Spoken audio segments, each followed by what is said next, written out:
জীবাণুপান তার স্ত্রীকে দিল, গর্ভে সন্তান এলো। সেই সন্তানটা জন্ম নিল কিবার মা, জোরে বলুন কিবার।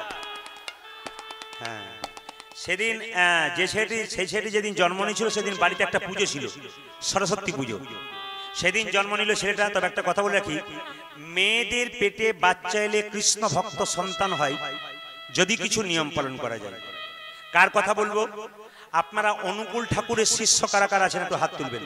অনুকূল ঠাকুরের, বাহ, যা ঠাকুরজির শিষ্য আছেন হাত নামাবেন। অনুকূল ঠাকুরের বই পড়বেন। ঠাকুরজি বলেছেন মেয়েদের পেটে বাচ্চা থাকলে 3টে নিয়ম পালন করলে কৃষ্ণ ভক্ত সন্তান হয়। যারা এখানে কীর্তন শুনছেন মন দিয়ে শুনবেন। 3টে নিয়ম কি কি? প্রথম নিয়ম, যে মেয়ের পেটে বাচ্চা থাকবে স্নান করে ভগবানের মন্দিরে প্রণাম করে একটা কথাই বলবে, হে প্রভু, আমার ছেলে হোক কি মেয়ে হোক যেন কৃষ্ণ ভক্ত সন্তান হয়। বারবার ভগবানের কাছে একই আবেদন করলে ভগবান নিবেদন রাখে।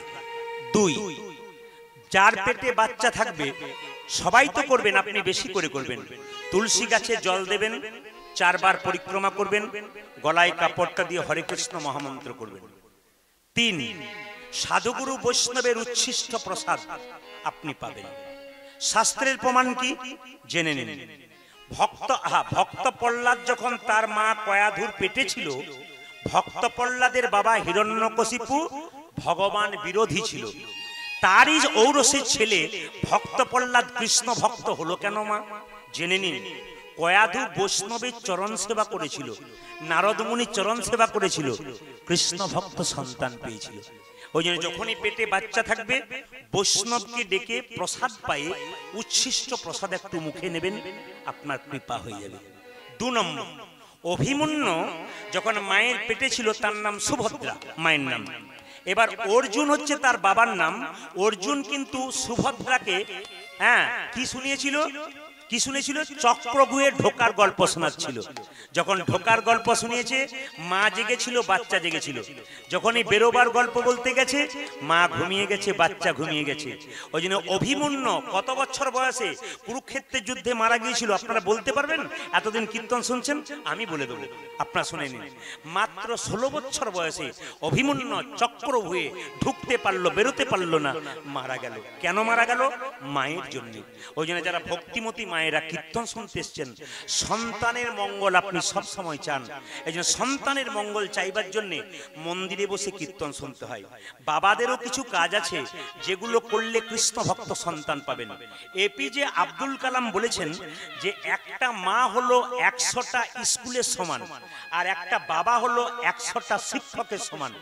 আপনি বাবা ভালো হবেন তো কৃষ্ণ ভক্ত সন্তান হবে। আমি আপনাদের একবারে সাক্ষাৎ প্রমাণ দিয়ে দেবো। যদি নবদ্বীপ মায়াপুরে কেউ যান তাহলে দেখতে পাবেন শিল প্রভুপাদের মূর্তি। বলুন হ্যাঁ কি না? দেখেছেন তো শিল প্রভুপাদের মূর্তি? এই শিল প্রভুপাদ কলকাতার ছেলে ছিল। তো শিল প্রভুপাদের বাবা কলকাতায় চাকরি করত। তখন শিল প্রভুপাদ এইটুকু, বাবার কত বড় কর্তব্য, যার জন্য সন্তান ভালো হলো। আপনারা যারা বাবা হয়েছেন কর্তব্য কত আছে দেখুন। শিল প্রভুপাদের বাবা কি করত? ওই কোন বৈষ্ণব রাস্তা দিয়ে পেরিয়ে গেলেই বলতো, একবার আসুন। কি হয়েছে বলবেন তো? একবার আমার বাড়ি আসুন। আরে বলবেন তো কি হবে? আরে আসুন না, এ খোকা পেন্নাম কর, পেন্নাম কর। ছেলেকে ডেকে বৈষ্ণবের চরণে প্রণাম করাতো। বৈষ্ণবকে বলতো, বাবা আমাকে আশীর্বাদ দিতে হবে না, আমার ছেলের মাথায় হাত দিয়ে বলে দাও যেন রাধারানীর কৃপা হয়, যেন কৃষ্ণের কৃপা হয়। বাবার এরকম আকুলতা ব্যাকুলতা ছিল বলেই তো শিল প্রভুপাদ বিশ্ববিখ্যাত হয়েছিল। ও মায়েরা, দাদাদেরকে বলবো, সন্তানকে টাকা রোজগার করার মেশিন তৈরি করবেন না, তাকে বিবেকবান তৈরি করুন, ভক্ত তৈরি করুন, আপনার লাভ আছে। আমি এই যে আপনাদের একটা বাস্তব প্রমাণ দিয়ে দেবো, আপনাদের একটু মন দিয়ে শুনবেন। এই কয়েকদিন আগে একটা বাড়িতে গান করতে গিয়েছিলাম, ওদের বাড়িতে বাসা। আমাকে বলছে, প্রদীপ বাবু আমার ছেলের 3 দিন পরে পরীক্ষা, একটু আপনারা বাসা পেয়েছেন আমার বাড়িতে, কিন্তু আপনার ছেলেদেরকে বলবেন যেন চিৎকার চেঁচামেচি না করে, ছেলে পড়ছে। আমি কোথায় পড়ছে? বলে পাশের রুমে পড়ছে। এখন ওর মা বেগুন ভাজা করে দেবে, পোস্ত ভাজা করে দেবে, ছেলে পরীক্ষা দিতে যাবে। আর ছেলে জানলা থেকে দেখছি ছেলে পড়ছে না ছাই, ও দেখছি মোবাইলে গেম খেলছে। আমি মনে মনে ভাবলাম বাহ, মা ভাবছে পড়ছে, ছেলে তখন গেম খেলছে। এখন সেই মাকে দেখতে পেলাম 3-4 দিন পর রাস্তা দিয়ে পেরোচ্ছি গান করতে, তখন দেখছি গরমকালের দিন, গ্রীষ্মকালে, এদিকে তাকাবেন, গ্রীষ্মকালের দিন, তখন একটা তম্বু টাঙ্গিয়ে মা বসে আছে, ছেলে পরীক্ষা দিচ্ছে গরমে। জিজ্ঞেস করলাম কি করছেন? ওই যে বললাম ছেলের পরীক্ষা। বললাম বাহ, ছেলে কোথায়? ও তো ফ্যানের নিচে পরীক্ষা দিচ্ছে, আর এই গাছের নিচে চুপচাপ গরমে বসে আছে। লক্ষ্য করুন, ছেলে পরীক্ষা দিল, পাস করলো, কলেজে ভর্তি হলো, একা, বেরোবার সময় ডবল হয়ে বেরিয়ে চলছে। আপনার লাভ কি হলো? কৃষ্ণ ভক্ত সন্তান করুন, কিছু কাজ করবার আগে তার বিবেক হবে। আপনি কৃষ্ণ ভক্ত হবেন, আপনার সন্তান কৃষ্ণ ভক্ত হবে, আগে আপনি নিজে তৈরি হন। মহাপ্রভু নিজের মুখে শিক্ষা দিয়েছেন কি?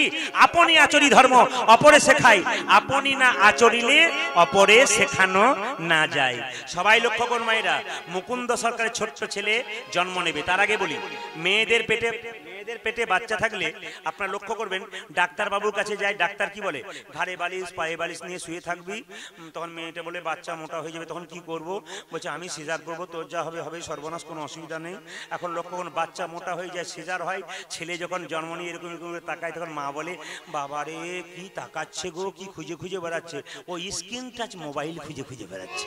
এই জন্য যেমনটি করবেন পেটে বাচ্চা থাকাকালীন, আপনার ছেলে তেমন হবে। মাথায় কাপড় নিন, সরস্বতী পুজোর দিনে ভক্ত রঘুনন্দন জন্ম, সবাই মাথায় কাপড় নিন, সবাই।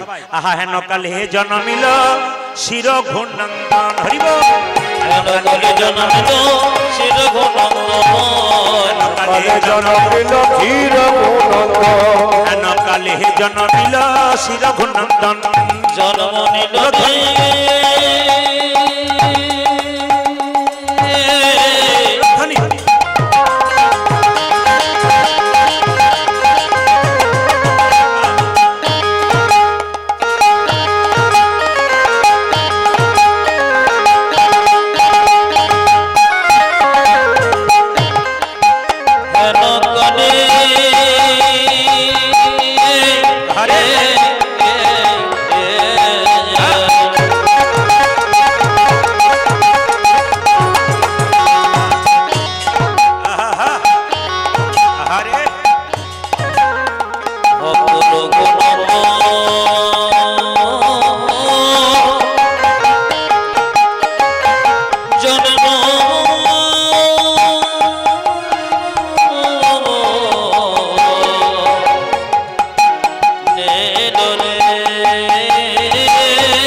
জন্ম নিল রে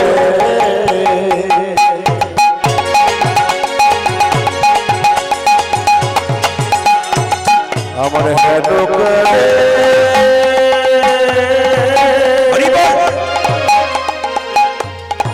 জন্ম নিল জন্ম জন্ম নিল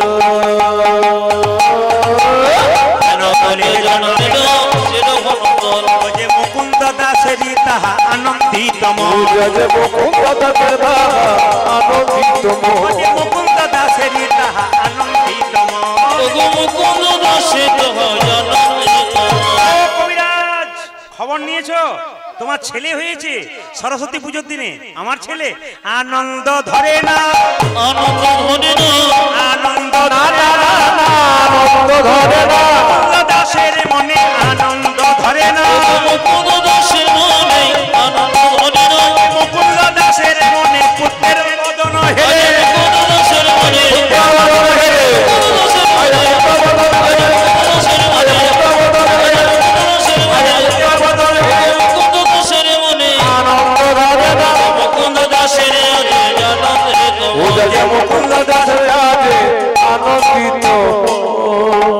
এতদিন ধরে কীর্তন শুনছেন, আজকে একটা ভুল আপনাদের ভাঙিয়ে দিয়ে যাব, একবারে পাক্কা ভুল।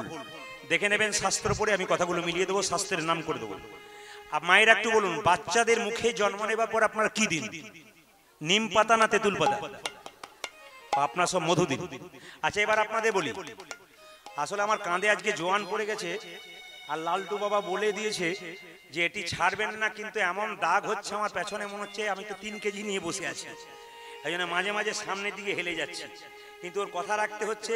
এখানে তো বিরাট একটা দাগ পড়ে গেছে, তো যাই হোক দাগ পড়ুক, কিন্তু আমি রাখবো আজকে, ওর কথাটাকে আমি রাখবো। একটু মন দিয়ে শুনবেন যে এখানে বসে আছেন। বাচ্চা জন্ম নেবার পর মধু দেন, মানে আপনাদের বিশ্বাস কি ছেলে নাকি মিষ্টি মিষ্টি কথা বলবে? হাত তুলে বলুন তো, এত বাচ্চাকে আপনারা মধু দিয়েছেন, কজন বাচ্চা মিষ্টি মিষ্টি কথা বলছে?